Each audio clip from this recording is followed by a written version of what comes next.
하면 좀 자유 이런 거고 진보주의라고 하면 평등 이런 이제 이데올로기로 알고 있는데 약간 서구 문명 바탕으로 해서 진보와 보수를 나눈 것 같거든요.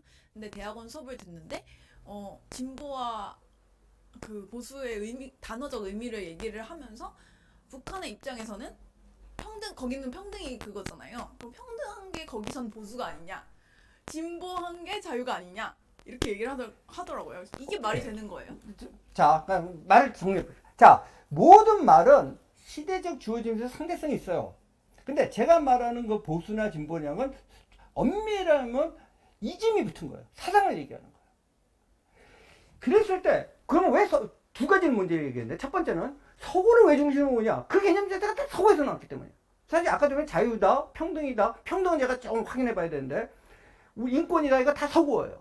그러니까 서구적인 개념을 얘기할 수 있어요. 그래서 이제 우리나라의 문제는 사실은 좌익보다는 오늘 주장하지만 사실 주지학적 전통이라고 해요. 주지학적 전통이 굉장히 좌익하고 친밀성을 갖고 있어요. 그리고 두 번째, 우리가 일상적으로 쓰는 용어하고 이즘이 어떤 정치 사상이나 철학에 대해서 이즘하고는 다를 수가 있어요. 자, 맞아요. 예를 들어서 고르바초프가 진보고, 예를 들어서 그 당시 소련을 더 지키지 않은 게 보수파 이렇게 불릴 수 있어요.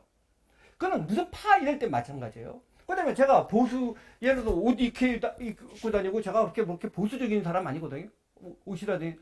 심지어 어떤 일도 있었냐면은 제 와이프 때문에 어떤 10여 년 되는데 뭐 미술가들 모이는 데 있어갖고 얘기했더니 누가 동성애자라고 하면서 뭐 커밍아웃을 해갖고 나도 그 용기를 내고 내가 보수주의자 커밍했다가 같이 박살난 적이 있는데 재밌게도 동성애자는 용인해주던데 보수주의자는 용인 안 해주더라고요. 근데 이 얘기 예를 들어 이슬람 보수파다 그러면 이제 꼴통들 얘기해요. 한국에서도 그러니까 한국에서 보수라는 말이 힘든 게 뭐냐면 사실은 서구적 의미에서의 자유지킴이가 아니라 유교 꼴통, 미안합니다. 좀 그분들한테는. 제가 유교의 영공서열적인 그 꼴통들의 기득권 지키기로 이해되는 경우가 있어요. 그래서 제가 아까 북한 예는 그렇게 보수주의라고 했을 때 북한에서도 마찬가지예요. 만약에 보수주의, 우리가 뭐 서구 철학, 정치 철학으로 해서 보수주의가 되면 자유를 강조해야지 보수예요. 다만 일반 용어로 뭐가 이렇게 뭐 좀 현 체제를 지키는 거냐, 현 체제를 도전하는 거냐라고 했을 때 그런 식으로 보수파다, 뭐 자유파다 이런 말을 쓸 수 있고, 예를 들어 중국 같은 경우에도 시진핑을 지키려고 하는 놈들이 보수파 같고 시진핑을 비판하는 건 뭐 진보파라기나 뭐 자유파 뭐 이런 말을 쓰죠. 그렇게 할 수 있는데 제가 막 정치 철학으로 얘기해요. 이럴 때 제가 많이 예를 드는 게 실용주의라는 말 쓰는데, 자, 사람은 실용적이어야 돼요. 저도 실용적이라는 데 굉장히 찬성합니다. 그다음 혹시 실용주의적이라도 좋아요. 근데 그런 일반 용어가 아니라 우리는 또 이 말을 싫어하는 분들이 있는데, 우리는 이제 사범대학에서 아주 그게 주류 사상이 됐기 때문에 존 두이 씨의 프라그마티즘이라고 했을 때, 그걸 실용주의라고 했을 때, 자, 이런 부분에서 실용주의의 정치 철학으로 실용주의의 핵심적인 내용이 뭐죠?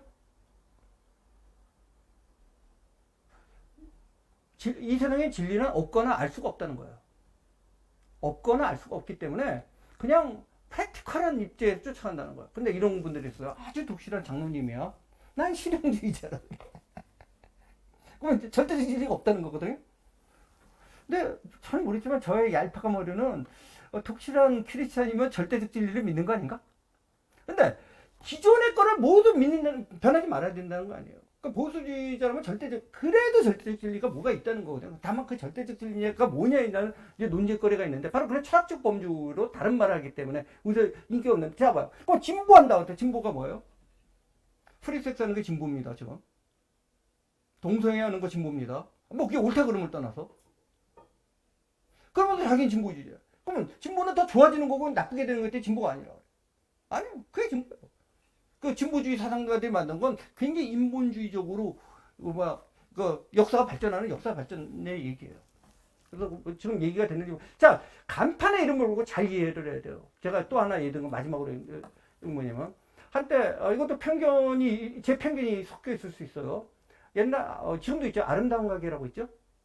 아름답습니까? 나는 아름답게 생각 안 되는데, 나는. 그랬을 때 그 단어가 고유명사냐 보통명사냐는 걸 볼 필요가 있는데, 제가 책을 쓴 데도 있는데, 제가 말하는 이 컨설버티즘은 영어로 컨설버티즘일 뿐만 아니라 대문자로 쓴 고유명사의 컨서버티즘, 소문자 컨설티브를 얘기한 거 아니에요. 그냥 고리토분하고 바뀌지 않다는 소문자. 즉 아름다운 가게냐 물어봐요. 아름다운 가게라고 제가 대답해요. 그 말하고. 알겠죠? 제가 한 건 진짜 그 가게가 아름답다는 얘기 아니에요. 그 가게 이름이 아름다운 가게라는 거예요. 그걸 좀 구별할 줄 알아야 된다. 거기서 무엇을 얘기하는 거예요. 그다음 그렇게 되면 이름이 뭐 중요해? 이름은 안 바뀌어. 어떻게 불러도 좋아요. 그 핵심 내용인데 뭐든지 정명이 또 중요해요. 이름을 정확하게 이해하고 있어야 되거든요. 그런 얘기라는 거예요. 예를 들어서 북한 보수파다 그러면 김정은 체제를 지키려고 하는데 보수파일 수 있어요. 근데 보수주의자들은 아니에요. 보수파인지는 몰라. 근데 그건 뭐 이름 붙이겠나. 예를 들어 이란에서 지금 죽은 호메니를 계속 지키면서 끝이게 하는 건 이슬람 보수파다. 오케이, 뭐 그럴 수 있어. 근데 이슬람 보수주의라는 다른 뭐 정치 철학을 만들어내는 모르겠지만 우리가 말하는 이 서구의 보수주의 아니고 서구는 아까도 했지만 자유지키기예요. 자유지키기. 근데 거기도 왜 제가 석유 문명이라는 말을 붙였냐면 자유라는 개념 자체가 또 굉장히 다양해요. 그래서 서구 문명이 만드는 건 자유지키기예요. 네, 그다음에 그러면은 네. 우파랑 좌파가 있잖아요. 우파라는 거는 보수주의 쪽을 얘기를 하는. 꼭 그렇지 않아요. 그건 제가 딴 강의에서 오늘 찍는데 그러니까 쉽게 말해서 진보인데 우익일 수도 있고 예를 들어 보수인데 진보인데 우익일 수 있어요. 우파냐 좌파 좌익이냐는 것은 만약에 시간이 허용되면 그냥 얘기해요? 할 수 있어요. 세 가지로 나눠집니다. 거기서 이제 우파 우익이냐 뭐 이거는 한국말이고 제가 자꾸 영어로 하는 게 한국말로 번역해서 자기 멋대로 하기 때문에 잠깐 right냐 대문자 left냐라고 했을 때 이거는 세 가지 기원입니다. 첫 번째는 프랑스 혁명이 냈을 때 대충 오른쪽에 앉았던 애들이 맨 처음 왕당파였고 왼쪽에 앉는 애들이 때려 부시자는 거고 왕당파가 제거되니까 약간 좀 온건한 개혁을 하는 입헌군주파들이 오른쪽에 앉았고 이 유래예요. 첫 번째 유래는. 근데 두 번째 정치 철학적으로 나타날 때 우익 라이트냐 레프트냐 가장 기준은 평등이라는 개념이에요. 레프트일수록 완벽한 평등을 요구하고 far right일수록 평등을 부정해요. 그럼 나는 평등을 지지하는데 그러면 난 레프트다. 자, 평등이 뭔가 생각해요. 평등. 제가 영어로 자꾸 얘기해요. 평등이 영어로 뭐죠? 이퀄리티예요. 이퀄리티가 뭐죠? 이거예요. 자, 어디까지 평등하느냐가 굉장히 철학적으로 문제인데 진짜 완벽한 평등주의자가 있다면 어떻게 해야 돼요? 대통령 어떻게 뽑아야 되죠? 추첨으로 해야 돼요. 여러분들 여성분들 왜 이렇게 반평등주의자들이야? 왜 남자들은 키가 180 넘어야 된다고 생각해? 그러면 애초에 180 못 넘게 이 친구는 180 돼 보이니까 내가 하면 돼. 키 작은 애는 어떻게 해? 그저 불평등한 게 있어? 그 다음에 내가 오기 전에 누구랑 뭐 한 거 있는데 이놈의 나라가 망한 나라래. 왜냐면 어떤 일이 있었냐면 제가 어느 대공장 노조 간부인데 애들을 캐나다로 보내가고 기러기 아빠를 했는데 어학연수 때문에 그 와이프가 바람나고 지금 이용수에 붙어 있는데 이게 다 이 체제 문제라는 거야. 예? 영어 잘못하면은 차별받는 이 세상 때문에 할 수 없이 영어를 배우려고 캐나다 보내놨더니 이런 일이 벌어졌던 거야. 참 말도 잘 만들어낸다. 그럴듯하다. 그런 생각을 했는데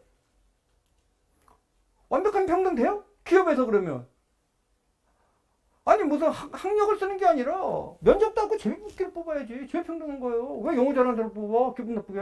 누구는 해외 연수 갔다 온 놈하고 안 갔다 온 놈하고 어떻게 달라. 그럼 어디까지 평등하냐. 그랬을 때 대충 이제 우익이냐 그래서 극우가 있어요. 진짜 완벽하게 평등하면 안 된다. 근데 대충 이 보수라는 것도 평등이죠. 보수는 평등을 어떻게 인정하냐면요. 두 가지 평등을 100% 인정합니다.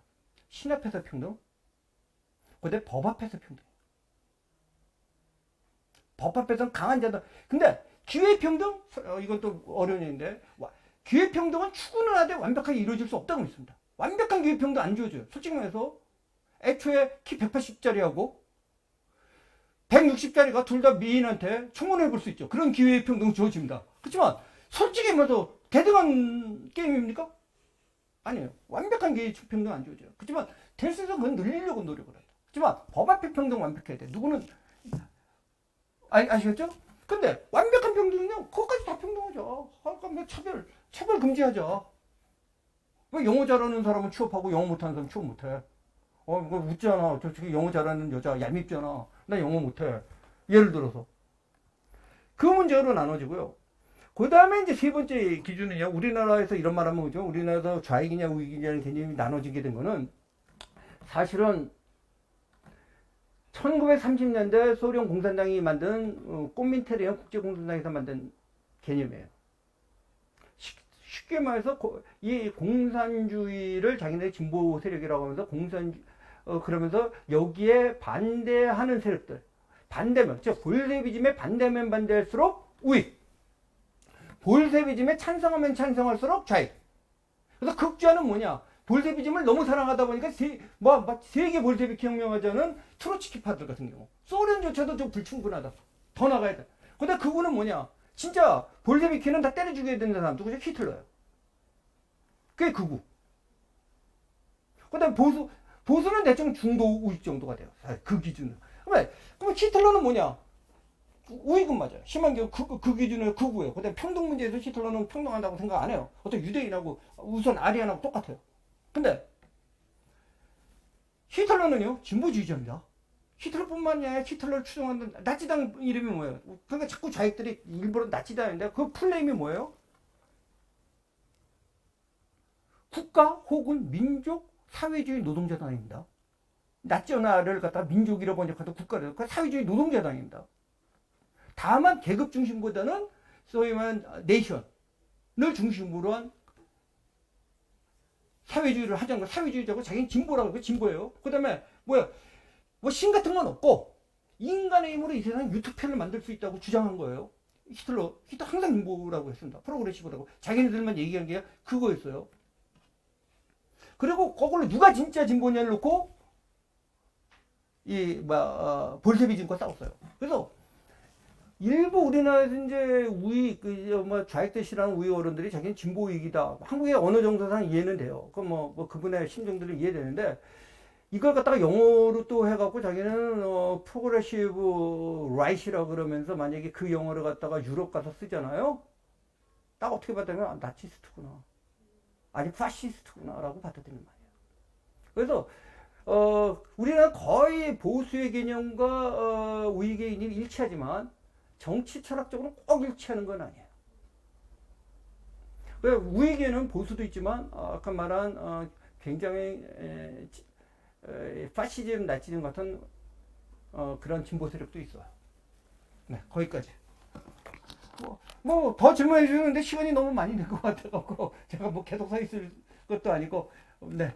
그다음에 제가 광고를 하면 광고까지 하고 가도 되죠? 광고는 좀 할게요. 혹시 제 강의를 듣고 관심이 있다든지 좀 알고 싶다. 그럼 맨날 그래요. 왜 책 안 쓰냐고. 근데 사실 쓴 책이 있어요. 근데 잘 안 팔려서 문제지만. 사실 오늘 강의 내용은 이 책에 녹아 있습니다. 유령과 역사 투자의 보수주의 여행. 나온 지도 꽤 되고 그래서 서점에 가면 거의 안 깔려 있는데, 거의가 그냥 없는 것 같은데, 그래도 인터넷 서점만 하면 교보문고나 예스24나 알라딘이나 다 팔아요. 지금 현재.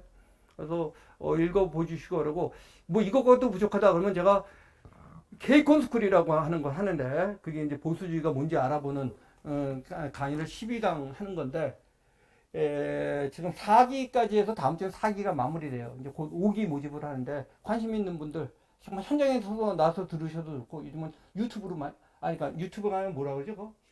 줌으로 많이 하는데 줌으로 하셔도 되고, 만약에 그게 언제 공고 나가냐 그러면 아마 바로서다에서도 그래도 공지는 한번 해줄 것 같아서 그때 보시면 될 거고. 잠깐 지적으로 관심 있는 분 저한테 질문해 주시고, 중간에 사실은 지금 질문도 이 책에 나와 있어요. 사실은 다. 근데 이책 광고 좀 해보겠습니다. 네, 그러면 또 질문 없고 그러면 이걸로 마치도록 하겠습니다. 감사합니다.